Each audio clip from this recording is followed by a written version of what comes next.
Welcome to Gestalt Poetry Open Mic. My name is Amy Jackson, and today we have Frizzy as our feature poet. Is everybody excited about that? Yeah. Awesome. Thank you all for being here. It's really an honor to have you guys here. I appreciate that. We've got some great poets today. First of all, I want to read one of mine. I've got three today. I'll only read one here and there. So the first one is called Nose to Earth, and it's a little dark. The other one is called For Once, and it's about nature. And the other one is called Inside Out, and it's more spiritual. So you get to choose nature, darkness, or spiritual. What's your thoughts?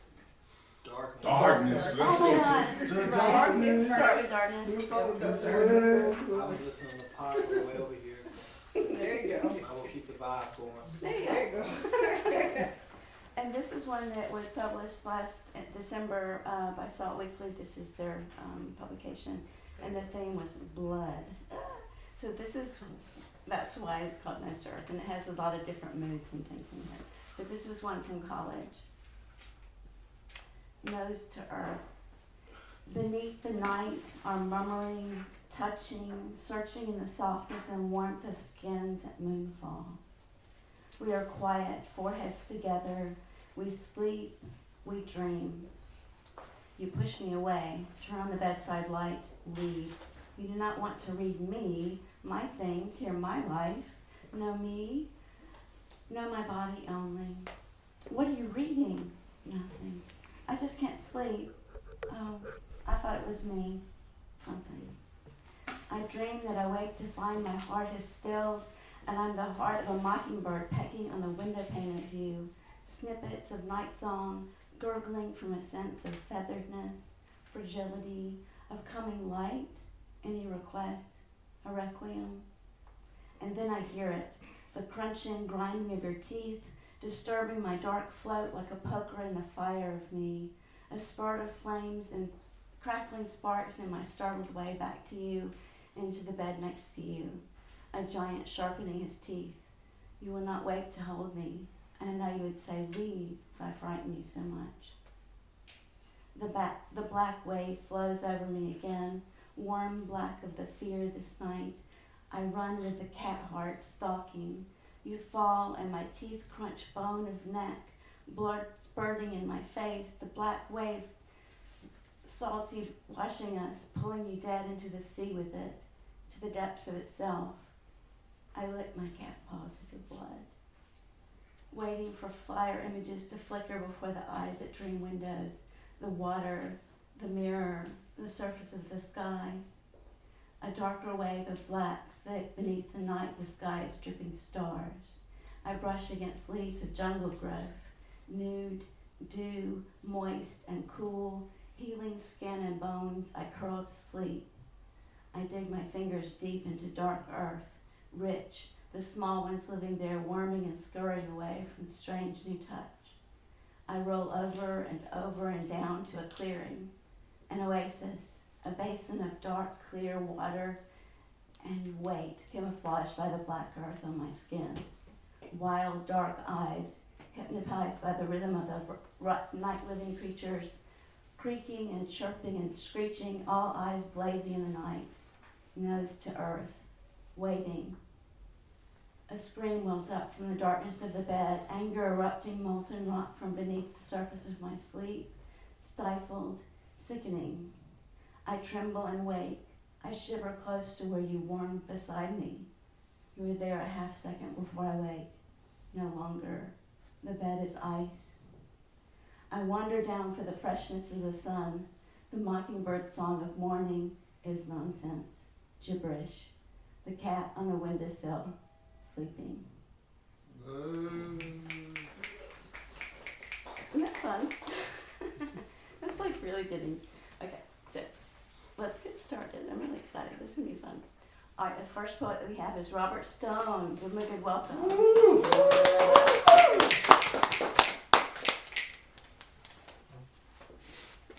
The last time I think I was here, I read a poem and I said it was a birthday poem for this friend of mine in Texas. And Her mother died about 5 years ago, but I still write in memory birthday poems for her mother. And this is one from earlier this month. The older cannot tell the younger much, for daily life is not concerned with thought. Some shock precedes desire to wisdom touch. Some thirst before the thrill of knowledge caught. Each stranger is a hard decision made by choosing keeping far or bringing close. Best watch experience for groundwork laid, while carefully discerning what one knows. How many blessings we have likely missed because our paths through life were separate, until some common care into our midst brought questions without an answer, waiting fate. Lamplighters know at once when work is done. Too soon our inner glow grows dim, outrun. And then this poem is from about 6 years ago, written for a lady from Florida who is a big exponent of Albert Schweitzer's Reverence for Life. A weed is but a flower out of place, and understanding recognizes worth. A hate is but a love in one disgrace, and fortitude may bring it to rebirth. A star is but a fire from years ago, and knowledge reassures its present light. A fear is but a hope that did not grow, and counsel shows a way to set aright. The seed is but a plant not yet mature, and piety proclaims that all should live. A pain is but a touch that cries for cure, and wisdom seeks the proper care to give. A death is but a life continuing, and awe and wonder shape remembering. Thank you.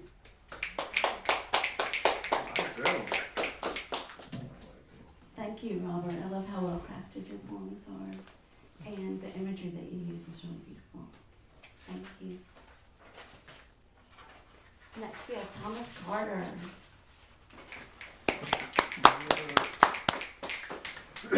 It's called Morning Glory. It's about the city where I'm from, Carthage, about an hour east of here.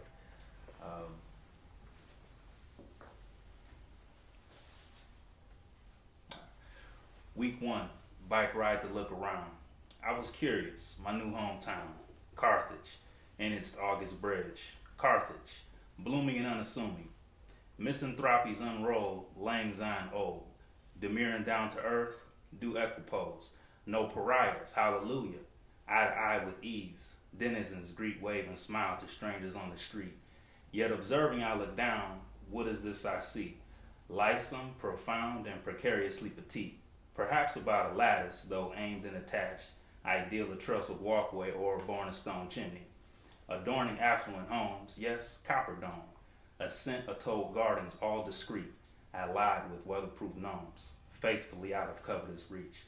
Look, morning glory, verdant and with vines plied, in full bloom after a warm, tardy November night, incited by its burgeoning impudence, I should like to say, incipient and lush on public right-of-way, so dainty, do you think it prudent across the sidewalk lay, zealous and aesthetic, crisply glaring me? We don't choose our roots, these roots they chose me. So happily comply, assiduously proceed. Truth is not a curse, for that I marquee. You do what you can, you may be what you will be. The gaslighting is egregious, yet love victoriously. We cannot help someone else want to step, but we burst from this cranny. Tomorrow all will see. The morning and the glory belong to those like me. Thank you, Tom. Love victoriously. Yes, love that. Next we have Janay the poet. Welcome. This poem is an extension of a poem that Frank had wrote. Who? You. That was fun. Damn. My girl. this poem from a king to a queen. Reading these words, imagining him speaking, has got me thinking. Here on earth can we be, yet we kill every lie poetically, and we are the justice. I know that you feel me deeply without touching me inappropriately. Treating me like a queen because as a king you see the love in me. There is no hiding myself with you.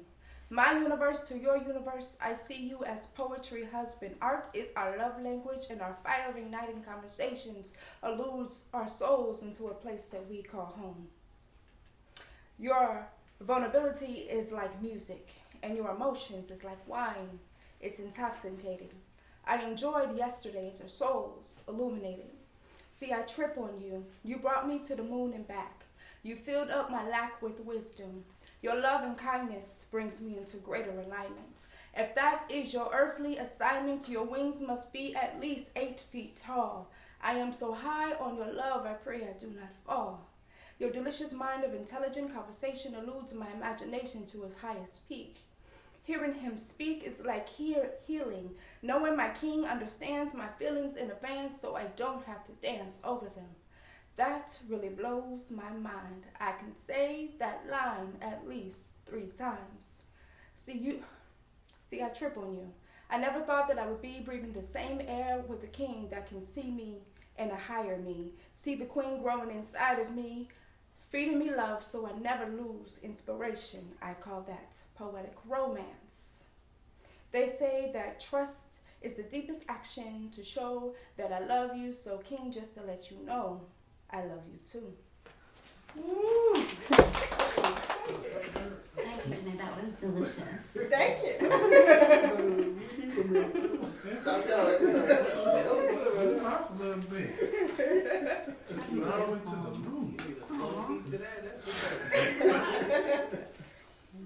was amazing. Thank you. And your intonation is very beautiful. Thank you. The way you spoke it. Next we have K.H.A.O.S. Woo!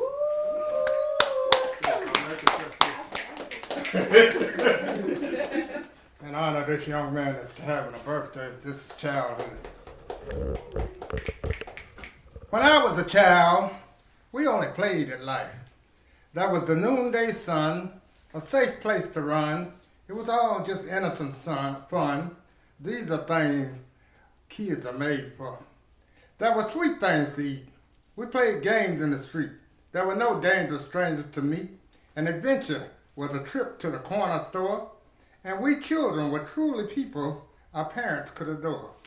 Once we were turned out into the yard, it was fun until it got dark, and every kid there had a part. This was the life children were made for. We even danced to the doo-wop music that drifted through our mother's door. We played lots of games like Simon says, stickball, dodgeball, king of the hill, flag football. We played them all. Remember how there was always a big dispute because no one was ever sure who had the winning score? Boys were rowdy and lost.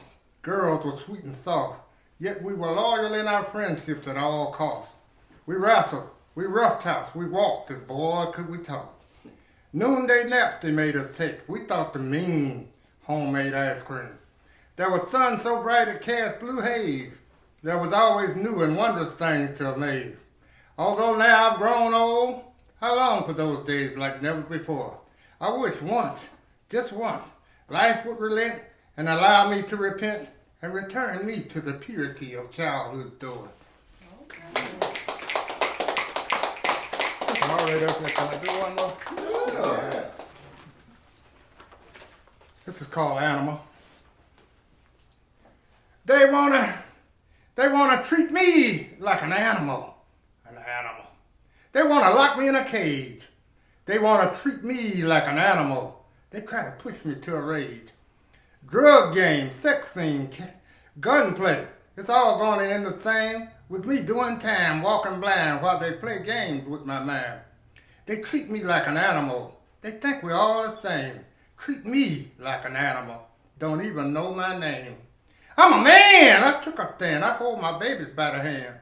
So you see, I'm not an animal. It's just a state of mind. I got some pride, got God inside, got you to love by my side. No, I'm not an animal. I have no need for a cage. No, I'm not an animal. God's love for you and yours for me helps to cure my rage. I'm a human being trying to live the dream. I'm a person trying to stop the hurting. I love you for loving me and showing me my part. No longer acting like an animal. My heart is filled with God. Animal. I got a request. Can I get a birthday request? Thank you so much, Cass. That was so powerful. Thank you. Truth. For sure. History. Thank you. Guess who the next person is? You. No sliding pass. Tito. No. No, we got Frizzy. Come on. Come on. Let me just stick. I need to use this. Reach it. Thank you. Thank you. So I'll go ahead and tell you out of order, so just in case you, because I'm going to kind of go through them. And first one's going to be poetic letter. Things she needs to hear is next. They said they want truth. And then the final one is going to be brainwashed. So poetic letter. Things she needed to hear.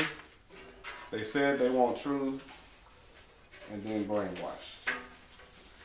And of course, I don't know if you've seen online, a couple of those poems I literally just wrote this first time that basically anybody that's hearing them, I don't actually know them or have them memorized just yet.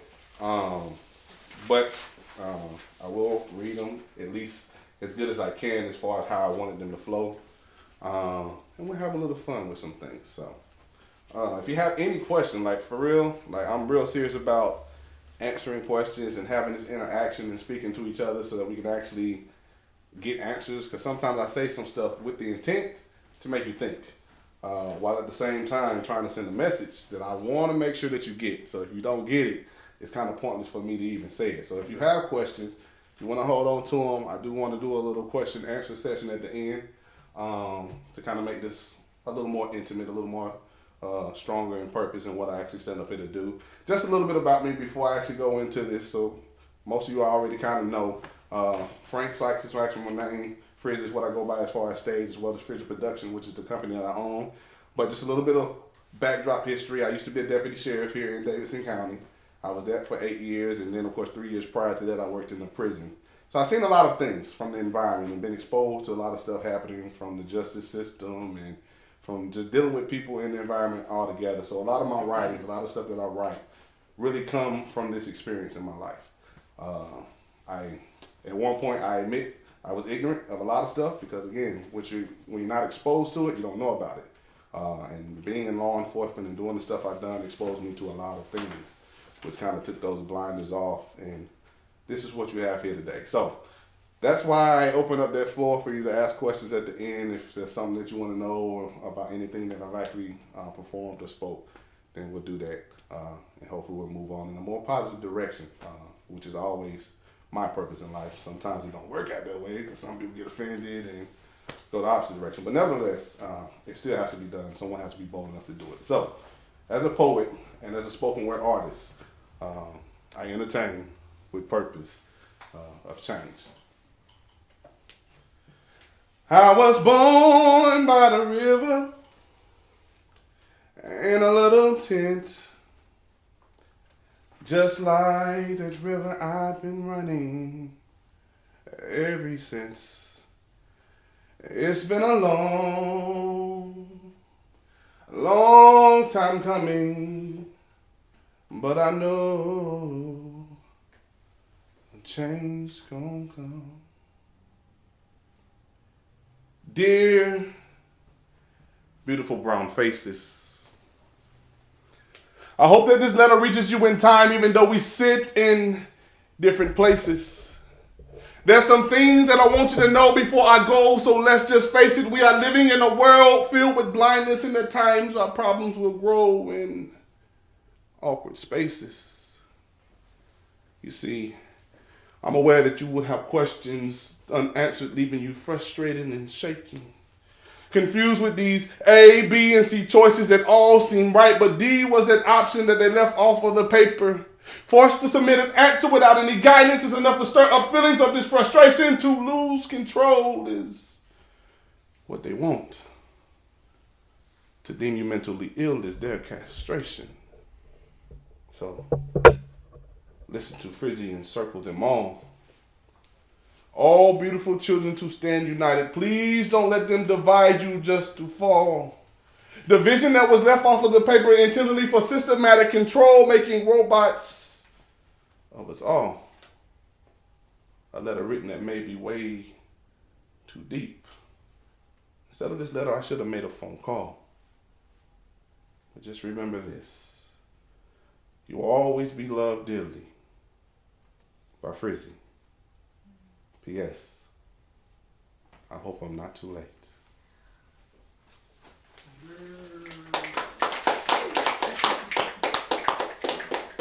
Things she needed to hear. You're beautiful. I miss you. I want you. You're amazing. You drive me crazy. You are perfect for me. Your flaws are my perfections.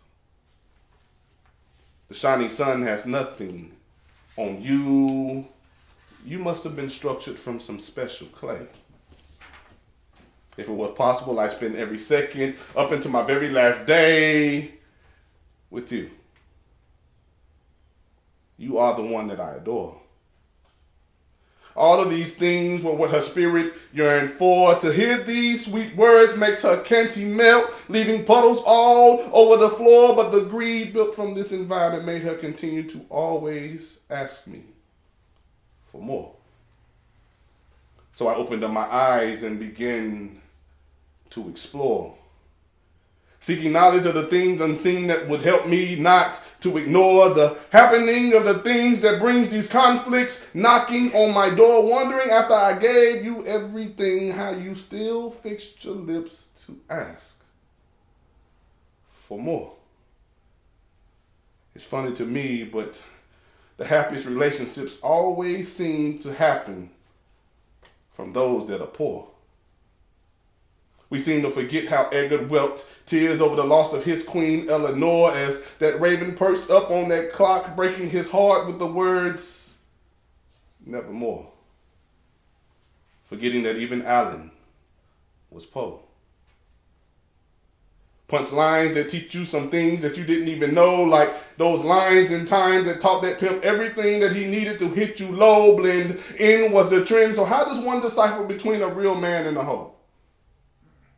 Because even that player knows to give you everything that you're asking for. All packed up and sold in a dream. Sometimes I regret hearing the words of Dr. King because we always seem to forget that he was not sleeping when he wrote it. And that even his dream became a nightmare. I just want to make sure that you are hearing these things very clear. Understand that I titled this poem Things That She Needed to Hear to penetrate through walls that she wouldn't let down from her trained fear. Just know that your king is standing bold right here without fear, just to say, I don't want an American dream.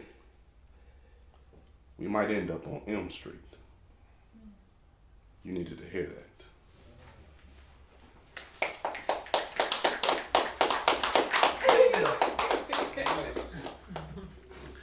So they said they wanted truth. Okay. Well, the truth is that I stand in a land where a man has to be careful what comes out of his mouth. Where the first men is a trend that you can say what you want, but they won't hesitate to put your ass out. So shh, just be quiet. Where this love as action turned into controls of feelings and dealings with anyone that matched the things that I care about, to where we now loan for homes to live in while struggling to keep up a happy house. You see, this shit was built to keep us twirling all about. Oh, but wait. Here comes the answer. All you have to do is vote. Use systematic things just to keep systematic dreams afloat. Keep them sleeping so that they never figure out the answer, so that they should never know that it was nope. It is 2020 and we are living in the 21st century. We are way past time for a revolt. But when you ask the people to stand up, they quickly figure out that word. Nope. Bringing new meaning to a better understanding of that frustrating word, hope. Holding on to just belief. Crying tears alone in dark times while praying for some relief, holding on by a thread, some wishing that they were dead, suicidal thoughts that they fear to even speak, but I'm a spoken word artist, poetically creative in darkness. When I process this shit out, it sounds so damn unique. So please, pardon me for bragging. I'm just trying to get to the root of the issues, just to play around the trunk of this tree. Got so many lost souls on bended knees, praying to these invisible entities, worshiping things that they will never ever see. But wait before you get mad at me. And remember that it is you that should turn the other cheek. And that I'm worth being forgiven. And in this life, we'll go on just living a chaotic war until some side just decide just to give in. I can't believe they got us fooled to fight while not even knowing the mission, the vision. But they say they want truth. Well, the truth is this. You can't handle the truth. And there's nothing more truthful than that.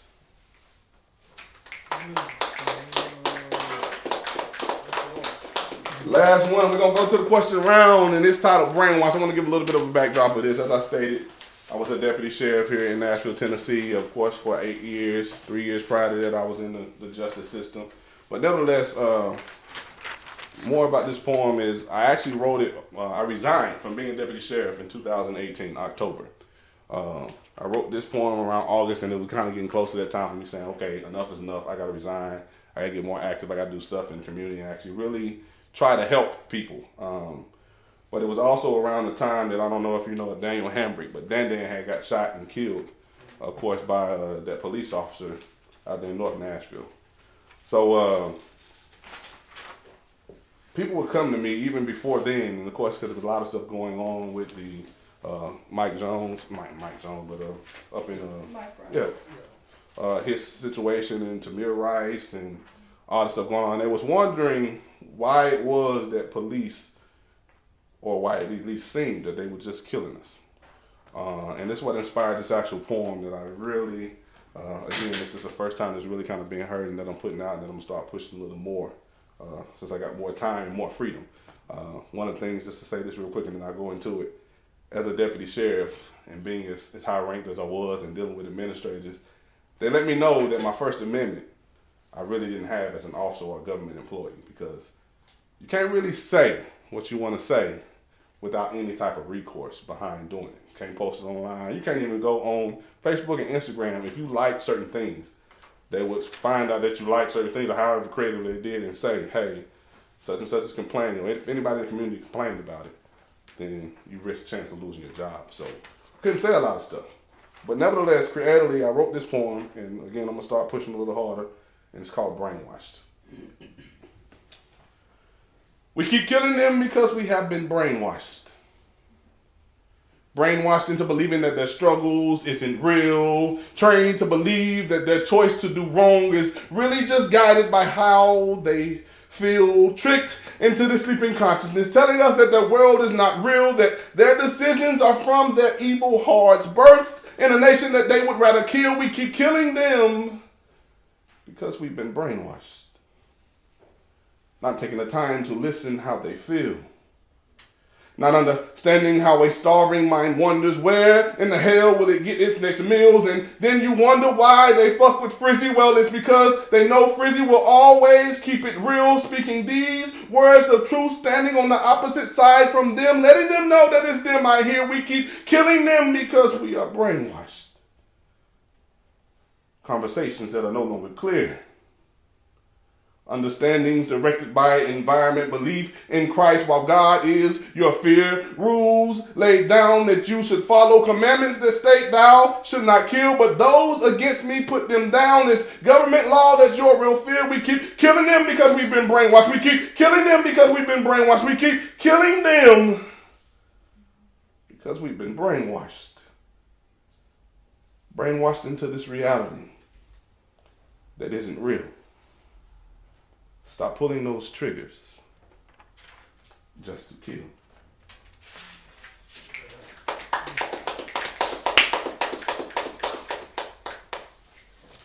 Questions, concerns, complaints, emotional outbursts, sly remarks. I'm like, it's so powerful. Yes, that's the word. I usually, like I say, when I write, I do it to deliver those messages so that you can hear some of the stuff that, even from an officer standpoint, I knew wasn't right. But then that's like, it's built to be a conflict of happening. So like when you're just one-sided, when I'm an officer and I'm just going on the training and the stuff that they teach me, I'm in classroom and I'm seeing all the stuff, never seeing anything positive, just all the stuff that's negative. Hey, don't do this because you can end up dead like this, officer. Hey, don't do this or this can happen to you. So when you see that type of stuff, your mentality becomes kind of brainwashed to be like always on guard. And it kind of causes a conflict with a lot of stuff in life because people in an environment are not being trained like that. They're not even thinking nowhere like that, or it's not being shown them like that, other than, they might see something on TV, which is fake anyway, because a lot of stuff they do on TV, you're not supposed to do that as an officer. It's literally against rules, against policies, but it plays with people's mind, it plays with their thought processes, so it creates other issues.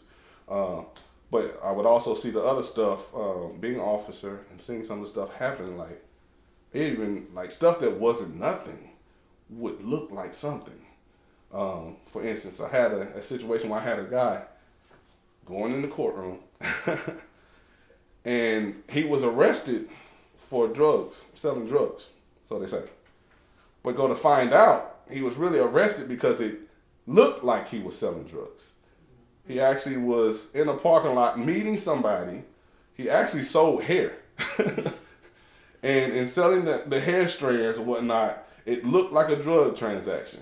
Right. And they was watching and monitoring him over time, never really knowing what was going on, and literally pulled up on him and arrested him because they did a sting operation with someone who was an informant that said, and again, this is just stuff that's deeper than what most people say. All they got to do is get somebody to say, hey, this happened, and then all of a sudden he's going to jail. But the informant, which was working off their charges from being in trouble themselves, told them, yeah, he sold me drugs. And he still had to go through the whole process of a fight just to get this off of them of thinking that he was selling drugs. And he was selling hair. Listen to the whole court case. And it was funny, but not funny, because I was like, "Dog, this is how really flawed this stuff is." Like, when they were asking the questions in the courtroom, and they were saying, "Did y'all find any drugs on him?" And they was like, "No." "Did y'all find any drugs in the car?" "No." "What did you find in the car?" "Hair." "So you didn't find no drugs?" "No." And the question like, "So the only drugs that y'all found was what the informant said he bought from him?" "Yes." How do you fight? It's like a losing situation or whatnot, which kind of created me to be like, okay, look, I can't keep playing this game.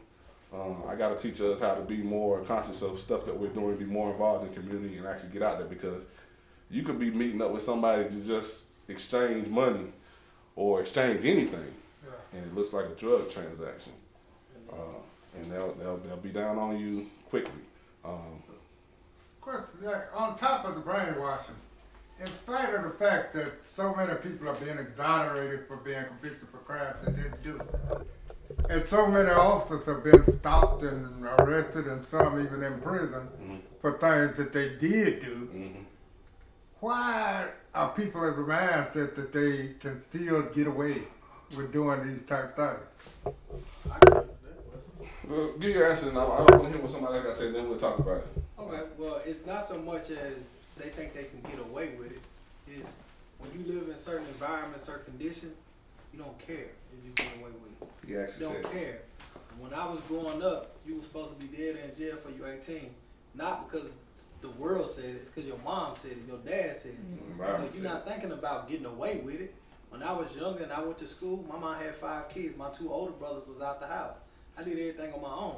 I went to school to take a nap and to eat. I ain't go to school to learn.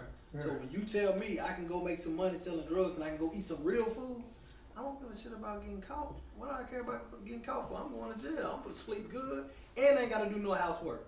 But I'm not really referring to those people. I'm referring to the people like school teachers who go to school and promote racist things, cops who shoot people in the back or handcuff kids and things like that. So in piggybacking on his answer, his answer is real true. So I want to acknowledge that your environment basically structures your mentality. And it does it so creatively. So when I say this point brainwashed, I know it's not just the officers brainwashed, it's everybody. So depending on what you've been exposed to makes you think a certain way, makes you challenge certain things. So even those that are doing wrong, like the teacher, like the judge, for instance, Moreland was one of the judges on the bench that had the drug program, but at the same time, he was screwing the girls in the drug program and taking them to Florida with him on trips with another attorney, right? This is a judge here in Nashville that was doing this stuff. So in his mind, his environment being on control and over this, oh, nobody's going to catch me, right? And it just becomes this brainwashing thing of if I got away with it once, I'll try it again, I'll do it again, yada, yada, until something happened, which was the thing that happened with that situation was one of the girls ended up dead in an apartment of the attorney with the attorney's gun. Yeah. So it's like, something ain't right. So that's the only thing that made them look into it was that death. But because of their environment, it mentally makes people think. And I don't blame them. I can't blame nobody. So like, even when I was working inside of the jail and dealing with the offenders, I understood that, hey, if I'm in an environment that has me thinking and acting and doing this and it's my norm, I'll never know to change it until somebody's strong enough to fight against it. And that's what ends up happening is it either someone's going to be strong enough to either help you or they're going to kill you. It's a collision. To piggyback on something that you will be more knowledgeable of. You was in the military, right? So in fighting in the military, one of the things that as an officer that we were watching that would train us is to never take anything for granted. The little kid can walk up to you with a bomb strapped on them and blow up just to get to you, right? But nobody tells you for the mentality of that kid to be that the way it is, that he got to be taught and trained a certain way to even do that. He don't even care. Exactly. He don't have your same thoughts, your same process, because he is of a whole different environment that said, this is what you do. So instead of us trying to change that environment, we collide with it. We're going to fight it, we're going to kill the little kid. Nobody's going to think, hey, why are we not trying to fix the environment? We just say, hey, we've been trained that deadly, when they happen, shoot, kill. And it's just a constant collision in every situation that I could think of. Like even with the Dan situation, the officer, I'm mad because I know he broke some policies, but I'm more mad at the system that trained him to do the dumb stuff that he did because he couldn't break his own mentality or his own brainwashing to not pull that trigger. He was already in a state of mind to say, react. Somebody from you can ask a question. I was about to say, yeah, you're right. I mean, I just made a post on Facebook the other day talking about what is the value of life. Mm-hmm. And you just mentioned the army, the service, all of that. Every day you see somebody on the side of the road holding a sign saying I'm a veteran, I'm a such and such. But every year you get new kids ready to get out of school just to go to the army. Mm-hmm. But then you see commercials about PTSD. Mm-hmm. You see what has changed since you went back in the 60s. What has it changed since? Nothing changed. Nothing changed, but we still line up to go. And when you go, what do they promise you? Free room, free board, all this good stuff at the world and all of that, and we still do it. So ain't that's brainwashed? Oh, it's a total brainwash thing. Like I said, when it comes down to it, quick story. I had a training, and it was one of the trainings that we had as deputy sheriff was dealing with diversity training, what it was. And the trainer, they actually brought a guy in the training that was from Africa. So all of his knowledge and all his information was from homeland as far as, growing up. But he was here and he understood and was still able to navigate to be able to work in the governmental system. But he was Muslim. Mm-hmm. So this is why they had him training us, because one of the issues was officers that was Christian dealing with offenders that were Muslim. So you got to know that they clearly knew then that, hey, you don't know what to respect of this person during Ramadan or during these seasons or whatnot. That's their faith, which under the Constitution is protected, right? You can't do these things against someone's religion. So we had to have training to understand those environmental differences.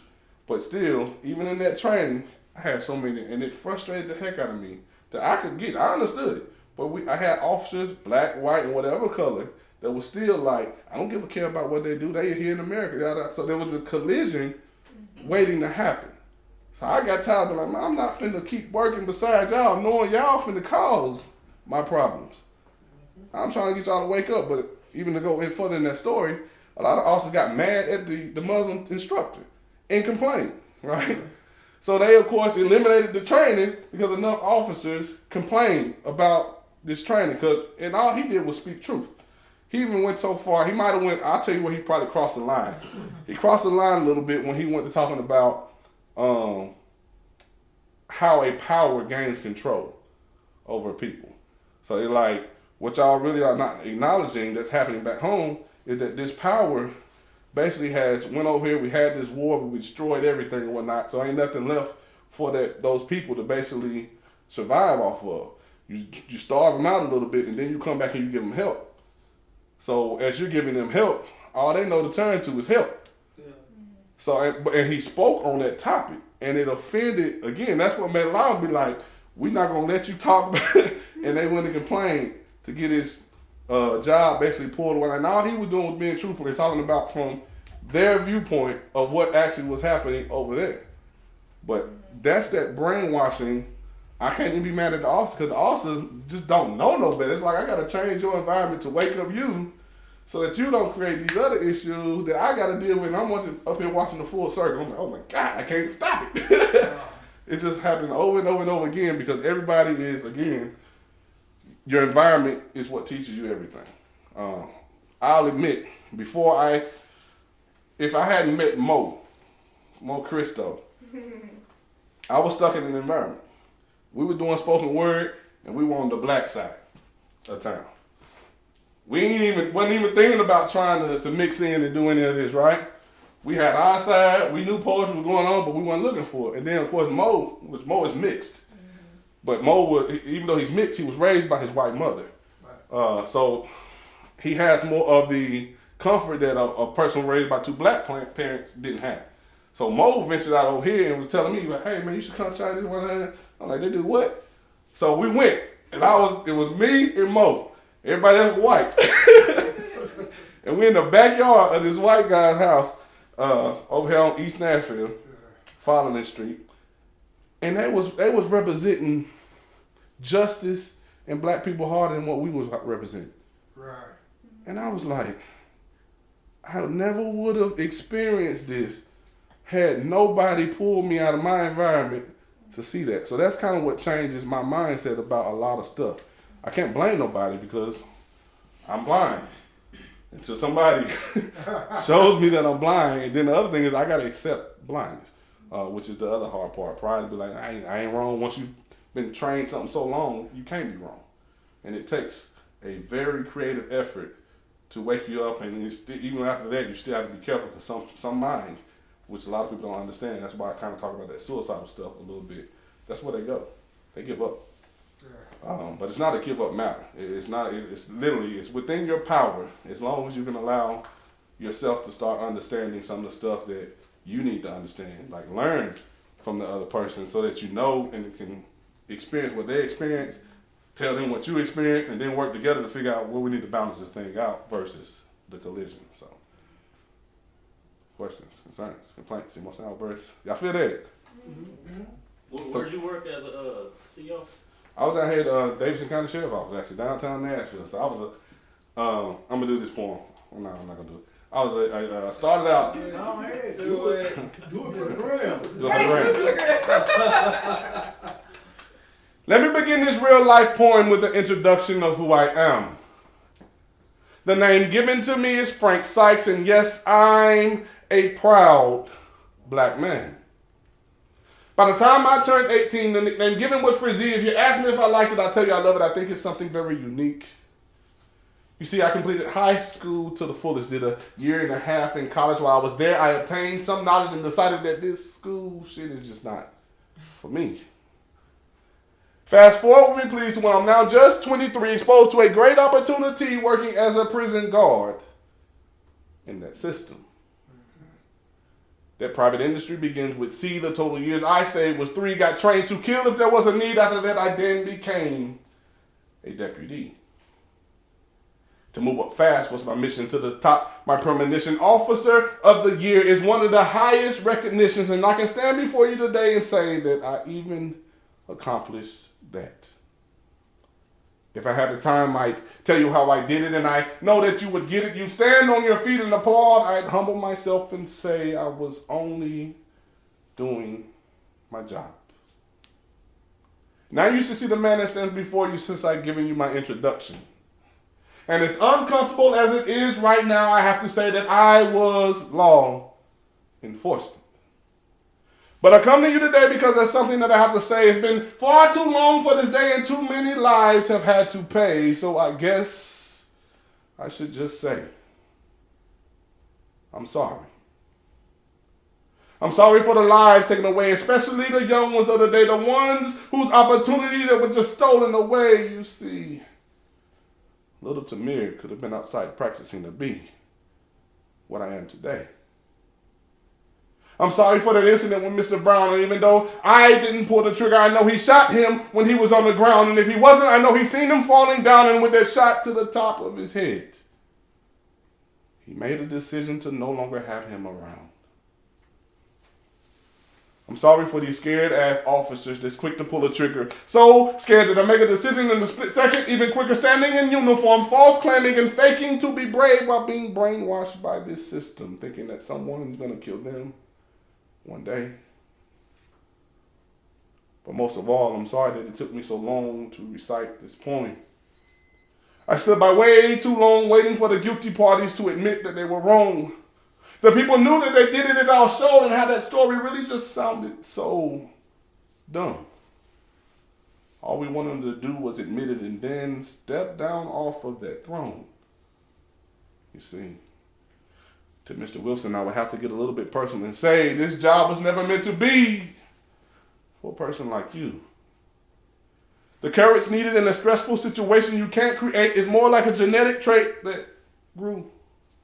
And I know it's not his fault. He really was choosing a career that he thought was cool. The people responsible for all this mess, well, they sit at the top. Maybe they'll catch that part before my point is through. Nevertheless, as an ex-officer, I'll stand all by myself, a man bold with pride and truth. I'll stand right here full of courage and say, I'm sorry to all of you, to the people. I am sorry. So as you can see in that piece, it goes through a lot of transitions, telling my story, of course, in the beginning and understanding all the stuff that I went through. And literally, like, as this stuff was happening, I was writing about it and kind of putting it to paper and like, okay, somebody from this side has to step out and actually say something. And that's actually one of my toughest poems. Like, literally, I was in an event, and, you know, you just have those points where you know it's going to impact, it's going to hurt. Especially at the time, I was still an officer. So for them to see someone that was an officer stepping into community and saying what I'm saying, it impacted me. I literally had a guy, I didn't know what, as soon as I finished, he just came up to the stage and embraced me in a hug and in tears. So, you know, you had an impact, and I had to kind of be like, you know what, okay, be a little careful with this poem because I don't want them to get too excited that somebody is finally on this side doing something because it ain't changed. I don't want you to get comfortable. So I do the poem a little bit, but I still kind of don't do it at the same time because it ain't over. That's just one person saying this is what's happening, but we got so much further to go in creating a lot of change and doing a lot of things creatively. Again, like I said, I've been exposed and seen a lot of stuff to where at this point I don't even ask questions. I understand it before it happens. Like, all the shootings, all the Sandra Bland situation, I was mad as heck. Because I could tell you right then, she shouldn't have been in jail, but the officer got frustrated and he was trained that you were supposed to comply with my authority. In his mind, messed him up. And it's probably, if you could speak to him, it'd probably be the worst thing he regrets ever doing. But who is this? The Sandra Bland situation in Texas. So when that situation happened, I was still an officer, and I actually wrote a poem for that one called Perspectives, and it literally looks at everybody's perspective of what's going on, to kind of explain, like, in my mind, this is what's happening. In your mind, this is what's happening. Then from outside people's mind, this is what they're seeing. So we have to understand that this is what's happening better. If we can do that, we can actually survive a lot of these situations, because sometimes we just let our ego, our pride and stuff kind of get in the way, and force against force is just an explosion waiting to happen, versus being like, okay, this person is just seeing something differently. Let me try to change the way. It's sad that we got to do that, but somebody got to say, you know what, I don't want him to hurt me, so I got to change what he's seeing. Hello, sir, how you doing? You know, just for the moment to survive, versus I ain't got to do that. And creating more tension, especially again when I'm telling you, they've been trained to think a certain way, and they can't help it. It's until they are like me, they'll never. And it may have been one other like me, but even I was colliding with other officers in there because they had this mentality that people, or there's a trained mentality, people are bad because they were born bad. That is never true. That is never true. It's stuff that you go through in life that creates you to be a certain way, and it's called basically survival. And in the learning of survival, by any means, they come out a certain way. You know, it's strange though when you live so long that what people now are being taught as history was actually your reality, because you lived that. True. Like today, I saw something in the paper about the student takeover of TSU. Mm-hmm. And a lot of people don't know what that was about, but it was about conditions on the campus at that time. Here it is 39 years later, and they still have that same problem. And it's because the other day I made a post. I said, when we don't fix the issue, we just leave it there to linger for it to come back around and bigger the next time. Yeah. And that's what we keep doing. We keep avoiding addressing what is. Even in the government, they could have easily have changed a lot of these environments. We spent enough money doing bull crap that we could have easily have used that money to fix up neighborhoods, to provide better education, to teach and educate people to understand the process of business. But we're not doing that because they feel like, well, we're going to spend a lot of money doing that, and why should we spend more money when all they got to do is do what we say do? So it's that push thing again. And it's like, if y'all ain't going to give, and they don't even see give. Well, to me, when you think about that, like how he was saying that TSU's been the same, because I seen the pictures of the rats and the vents and all of that stuff. But the biggest problem is because why would they need to change it? We still gonna send our kids there next year. We still gonna encourage our kids to go there next year. I believe that the time comes when, because you said a word that I'm big on, a word that I love, is called perspective. Once we all don't, because I don't have to subscribe to your perspective. I just have to be aware that you have a different one. And understand. And once us as a community have that same concept, it's better for us to work. We'll be able to better to work together, because like right now, if you were to come, like if somebody would come in the room right now and say, what is one thing the black community needs? It's gonna be 180,000 different answers. Yeah. Because we all got different perspectives and different needs. Yeah. But if you go into a mix, if you go on Noseville Road and call a town hall meeting for all the Mexicans and say, what do y'all need? They're gonna say green cards. We need green cards. If you do the same thing, if you do the same thing with the people, what is the people that's fighting for their land? Out there in Arizona. Yeah, if you ask them, they're gonna say, leave our land alone. Yeah. This ours. Which is our. But our community, we have so many different perspectives, right? But if I look at it and I go, wait, you mad because you ain't got a job? Well, guess what? My uncle just started a business. You can go work with him. His perspective is fixed. Yeah. So then you can help me with my perspective. Like, you know. But it takes literally, like I say, it's that person that has to understand. Somebody got to say, okay, let me look at this situation and figure out what's going on, because what's happening is it's not happening enough.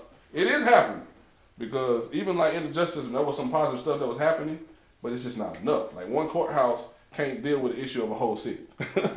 And it does take some of us to be more accountable that are in higher places, which is a whole nother issue. Once the bad thing that I know happens is once you've been in a struggle and you finally get out of that struggle and to the top, again, that's a whole nother brainwashing, a whole nother mentality that one had. Like my sister, a lot of people don't realize my family, we went through a struggle, but it made us fight a certain way to get to a certain level. So if I got a sister that's the RN nurse. She the one that saved the nursing program out here at TSU when they were finna basically have some issues of shutting it down because they wasn't structured right, wasn't doing stuff right. So she came from Columbia, got involved in doing stuff. So she's one of the head nurses doing that type of stuff and helping with programming and is teaching now at Columbia State in Columbia.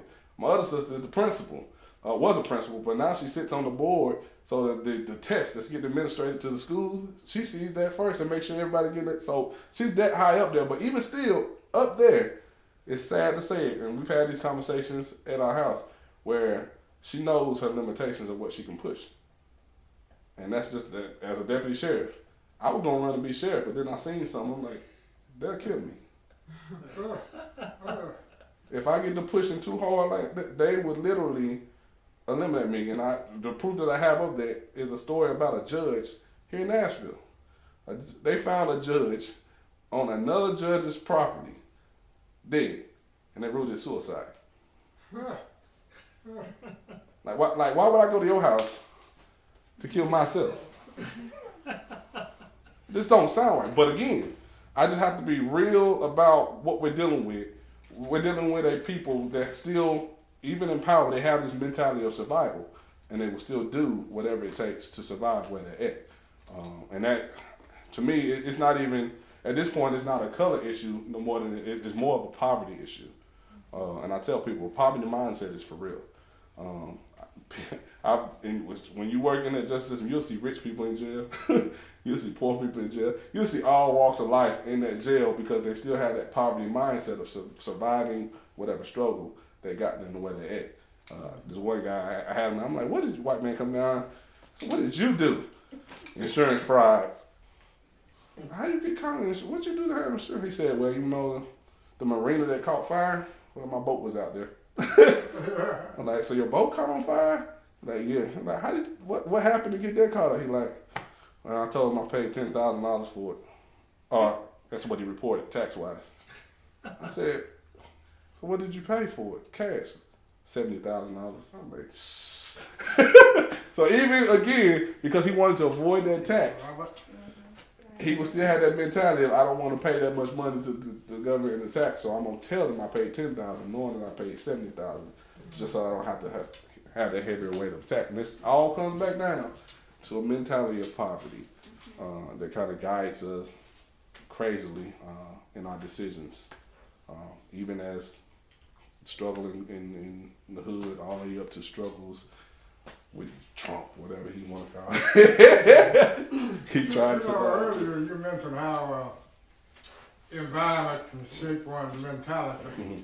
So, if I used to, I come from the Malcolm X school of by any means necessary to the Martin Luther King philosophy, we shall overcome, to the Black Panthers. I evolved all through all these doors. Right. And now I'm still just as confused as I was. That's true. Which becomes one of the issues again, because all you ended up doing is, and I tell people, I stand in the middle. I don't choose none of them. Because the second that you choose one of them environments, you just standing on the side that's pushing more issues blindly. Yeah. You have to step outside of them, and like my man say, I can understand that perspective, I can understand that one, I can understand, hey, what can we do to make this work? Not you gonna do it my way or no way. So when it becomes down that my way or no way situation, you actually become part of the problem, not the solution. Go ahead, Tito. Did any of y'all see on Facebook or any social media where in Kentucky there was laws being passed about gun control and how there were men that showed up at the courthouse fully armed?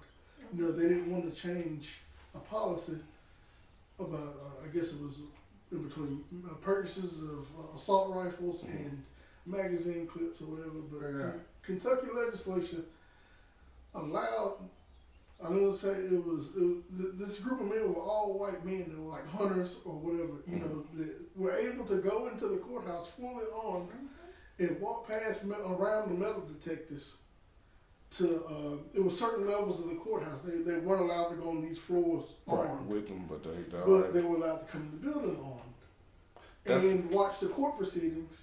And I was talking to some of my younger coworkers. I was like, okay, we all had our phones out and we're saying, so you see this story. And by them being younger and not like they were cracking jokes about like civil rights and how it's not them. And I'm like, okay, you know, you're 2 generations from, or a generation away from civil rights. You making jokes as you say it's not you, but I showed them that like your mentality or people involved in that mentality. What if they said it was 22 armed men in the courthouse listening to the court proceedings. I said, what if the first couple of guys that showed up were black and had dreads? They were dressed a different way. I said, what do you think would have happened if they got out and they were the first ones to come to the same rights that they're fighting for, gun control or whatever, but the appearance was different? How do you think that situation? He probably got shot by them 22 people that were armed if he had to remove or acted a certain way, because it's just the truth. There's still, like I say, there's that psychological training to watch this person more than this person. Yeah. And blindly, what ends up happening is the person that you're not watching is the one that does the damage to you. But on Facebook, right? Well, it was a show that did it. It was called a show that they had aired. It was like black or white, or in black and white, where they would put a black person and a white person in the same situation to see how people were reacting. Oh, yeah. And they were recorded. Yeah, and it was a social experiment. Yeah, it was a social experiment. They had a white guy walk down the street with an AR-15. Didn't even stop. And the police walked up to him and was like, hey, man, what you got there? And dude basically was telling him his rights. And they was like, all right, well, look, if you can, man, you know, just keep, you know, keep it steady and keep it moving. Can I see your ID? He's like, nah, you can't see nothing. A black guy, same gun. It's the same gun. They gave him the same gun. Gave him equipped him with the same words to use when they pulled him over. They made him get down on the ground. They made him push the gun away from him. Yeah. All of that. Yeah, and they did the same thing with a bicycle. They put a bicycle on a chain. They told the white kid to stand there, and the white kid was asking, hey, can you help me with this bicycle? And people was like, oh, yeah, no problem. A black kid, they was like, is this your bike? Is this your bike? Is this yours? Are you still in this bike? And the sad truth, like I say, that's just the evidence of what I'm saying is they're trained a couple of ways. One, from the training in the academy and the system training. But the other thing, and that ends up happening, like I said, your environment. If you are raised in an environment that's all black or all white, you learn your environment. I work with a guy down there in Columbia when we do events called Change, and we try to do an event, and we're still gonna do it called Change. Of course, a lot of people don't like it because it's titled Change. so it's hard to get people to go out to it because of the name of the event. But he's white, and me and him sat at the table the first time we met, Aaron, and we talked, and he was like, he didn't realize how bad his environment was. He said the first time that he was finally, he's an older white gentleman, their school integrated, and he got black people on the bus with him, was when he realized that he liked our music. Like it wasn't even part of their course, so they didn't even know anything about our music or anything like that. So you can understand at that level, his environment was something completely different. So to see something of another race or another color instantly triggers stuff within your mind to be like, oh, you ain't like me, I need to watch you. And it's just a sad truth that ends up happening because we're not doing this. We're staying separate. Same thing is in a black neighborhood, somebody white walk down the street, everybody gonna be like, who this is? We're gonna watch him. You gonna chalk it up as an insurance salesman?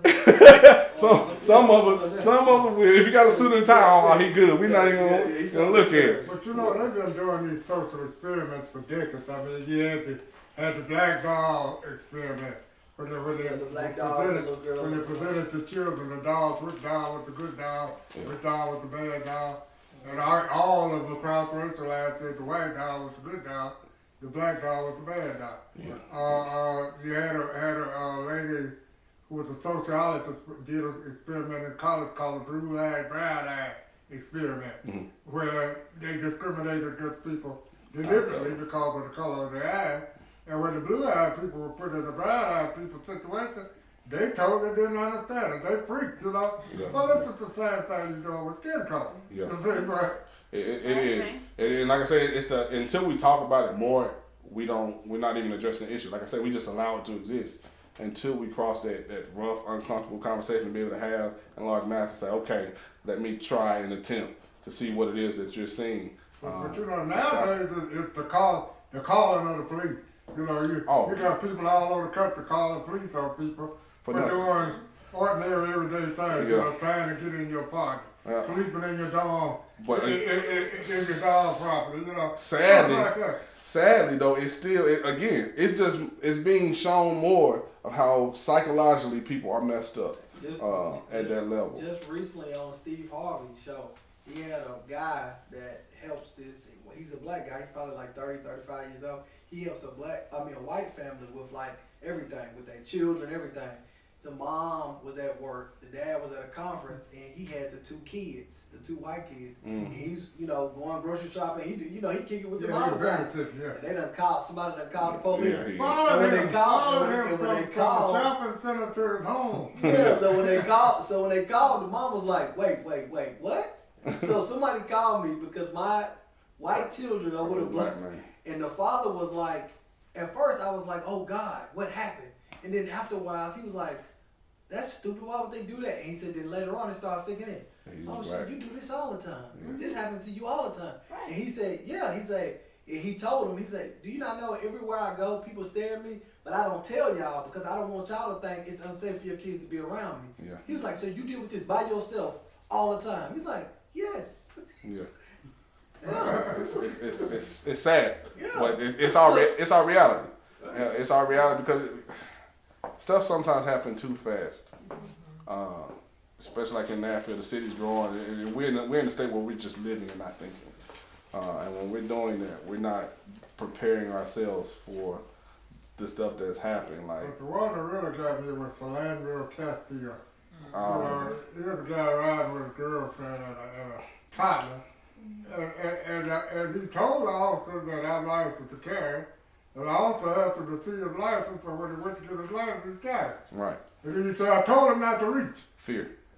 Yeah. Fear. You're giving conflicting information after giving conflicting instructions, and then you kill a man on camera, and then the killing part is that nobody saw any wrong that he done.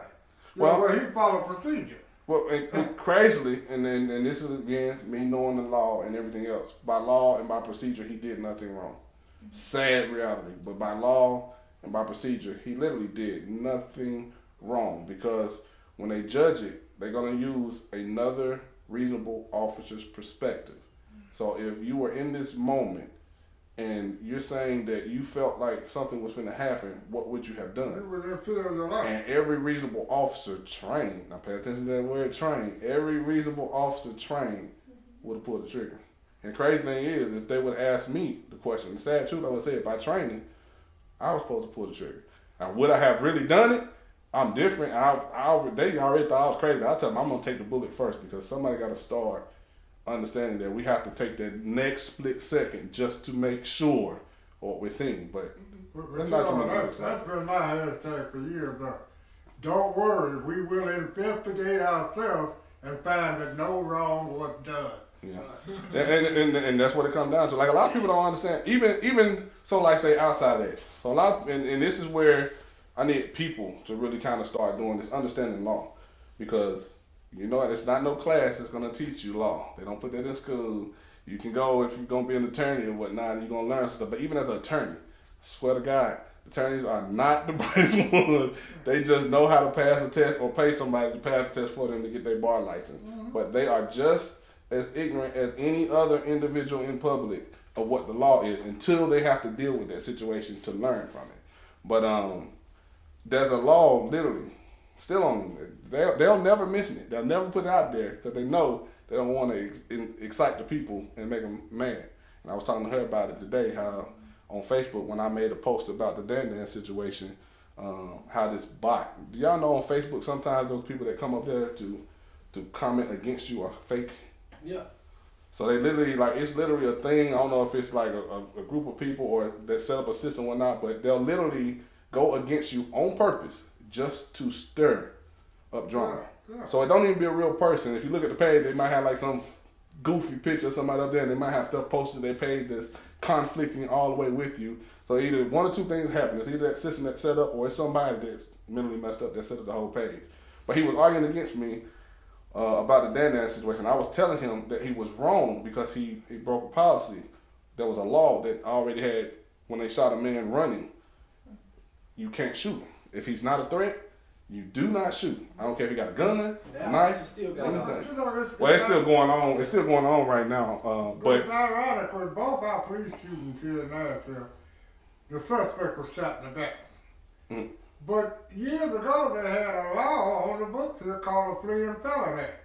Which said if the felon, regardless of what his felony was, if the felon was running away from you, do not fire. They lost, and the reason why that was there is because they lost a lawsuit with a family that sued them because it was running. So when they lost that lawsuit, that's what makes them change law. When they lose money, they're like, okay, we got to fix some stuff now. We can't keep losing money because y'all. So we're gonna change the law so that we can stop doing this and pass it down the line. So I can tell you for sure he was wrong in his actions because the law said he was wrong and he wasn't no threat. He was just running. Yes, he had a gun, but he was just running. He wasn't shooting. He didn't even. What they tried to say is his turn to look where the officer was a targeting glance. Now, a targeting glance is when I'm trying to see what it is that I'm finna shoot at, not know I'm running from you type thing. So when it comes down to it, he's still wrong, but what's gonna end up happening? I'm just telling y'all, and we can just watch it. Hopefully they don't. I don't talk about it because I hope they're just as ignorant as a lot of people is. But it's a law that stated absolute immunity. That basically, in absolute immunity, if you're acting under code of color as an officer on your duty, whether right or wrong, you cannot be charged for that crime. That's what happened to Lippert. Lippert, the one that killed John Chris Clement, they said, well, all right, even though he's out in the jury district, even though he's been cited numerous times before for excessive force, even though he had complaints lodged against him, he was right. Suspect was wrong. And they're not going to, again, like I said, they're not going to mention what they know about the reason why we put this on the books is to protect those that are working for us. And it's literally, it protected me. It was one of my conflicts because even as an officer, I had issues with other officers, but I couldn't get them fired. Because the same thing that protected me, protected them. Civil service was I hated it, but I loved it at the same time. I'm like, okay, he can get away with it. Watch what I do. Y'all gonna have to send me to the civil service board. So sometimes they wouldn't do anything. They'll slap you on the hand because they didn't want to go through the process of civil service. Right. So they wouldn't fire nobody. So again, it's set up so where they don't have to take a hit on their side by any means. But now what they will do, if they feel like too many people, like for instance with the Dan situation, that made a lot of noise for a second. So they at least are gonna make sure that it looks like we're using the process. Yeah. No. But I'm telling people, watch it. So watch it till it's final. So because the new thing that you're saying they're trying to pass, the immunity thing. Ain't no new. It's been. I mean, but my whole thing is already. I'm about to say if it ain't. I thought you said it was new. I'm gonna say shit. That's what they do anyway. No. I done seen somebody shoot somebody in the back that was breaking in their car. Somebody was in the house and somebody was down the steps breaking in their car. And they told him, drop my radio. And he shot him in the back. Mm-hmm. And he's still in jail. Yeah. So that shooting and fleeing, that's for us. That ain't for y'all. Y'all can shoot anybody anytime y'all want, whenever y'all want. Well, the police, right. The police, yeah. So it's a totally different law. Like I said, that law is for, it says acting under code of color, meaning the police can do it. Don't you do it because honestly, can I be a police officer long enough to to say I'm a police officer? I'm cool. Can I buy a uniform? Oh, that's illegal. Don't buy no uniform. Don't pretend. Criminal impersonation is real. As a felony when you actually a police officer. Vacation, can I do that? Can I become a police officer? You can become a police, but I'm gonna tell you right now. On the job and be off. I'm gonna tell you right now. I do not encourage anybody to become an officer, not until it's changed. And it really police. I like being a deputy sheriff because it's different. And that's what a lot of people don't even know that. There's a difference between deputy sheriffs and police officers. Yeah, we're all law enforcement, but we're different entities and we do things differently. So like the respect actually is in the deputy sheriff. People, for the longest, the first thing that was in America to kind of establish law was the sheriff. people would go to the sheriff like, hey, they stealing my horses, and it was the sheriff. The police is kind of like this private pop up. Hey, we want to enforce. So they literally are they're not elected really. They're just like another job that someone was smart enough to say, hey, we need to beef up stuff. Stuff is growing. It's almost like a private company, and they sit under the mayors. They're like event security. Pretty much. And so with a gun. when you get all into it, it's kind of crazy because then you learn the sheriff got the county, right? We roam the county. The police only got the city, so they got limitations where they're supposed to stay within the city. And then outside of the city, you leave it alone, the sheriff will take care of it. In Nashville, they did this metropolitan thing, and so now the sheriff just deal with the civil side of stuff. So we run the jail and deal with the civil side of stuff. But we're not gonna be out there chasing you in the street or doing that because of that charter that they've actually done. And it's more education. I'm like, I need to tell everybody that because when I wasn't an officer, I didn't know none of this. I didn't know the difference between a deputy sheriff, nor a police officer, nor the TBI, nor the FBI. All y'all was the police, right? But I tell people to know that, especially when police are in other areas that they should not be. So when you have a metro officer in Berry Hill or Belmead, how do they facilitate law? Craziest thing. Because Metro still surrounds all that. So so I didn't even know Berry Hill existed. That is the not at first. Yeah. So Belmead, Berry Hill. Belmead. It used to be Lakewood. And Cambridge. I know it's a lot of them that got their smaller police departments. It tripped me out when I'm like, huh? Cause all I knew about was the sheriff and Metro Police. Goodlettsville got their own police department. It's still outside of the metro. Outside, so they got like Rivergate Mall. That's still kind of in Metro, so Metro will be there too. In Goodlettsville, it's got another lines. Yeah, it's split. Metro covers all of those. Metro acts like a sheriff. Yeah. See, So the sheriff used to cover all of Davidson County. Right. And the police department only covered the city. The city. But now it's been reversed. Right. The Metro Police Department covers all of Davidson County, and the Sheriff's Department just stay in the city and to the jail and do civil warrants. And we do the paperwork stuff. But again, that came down to again just being that Mickey Mouse game being played with those people that kind of knew a power. Hey, let's see how we can make this happen as a growing city. So if you leave from out of Davidson County and you see another sheriff in another county, they are not like Davidson County. They are like regular. They gonna roam that whole area. You'll go to jail. They have speeding ticket, everything. Up here in Davidson County, we won't worry about no speeding tickets and none of that stuff. We got no time for that. That's the I got one police. very important question. Go ahead. Are you ever gonna cut your birthday cake? Am I ever gonna? Oh, yes. Let's eat some cake. He's like, okay, I'm done. Okay. You gonna cut your birthday cake? Yeah. I appreciate all of this fun. Y'all can keep those forms. They offer you all. Huh? I plan on keeping it. Okay, yeah, so you can tell people you know me. We can eat some cake now. Yes. See, go ahead. Okay. Yes. Thank you so much. That was beautiful. Thank you. Another poem because we need to eat some cake. How about that? Okay. And then give it up one more time for Frizzy, huh? Learned so much from you, Frizzy. Thank you so much. You teach us every time. Thank you for the opportunity. I appreciate it. You're welcome. Thank you. Thank you Well, for let's go opening eat some your cake now. Thank you. Cake. Cake.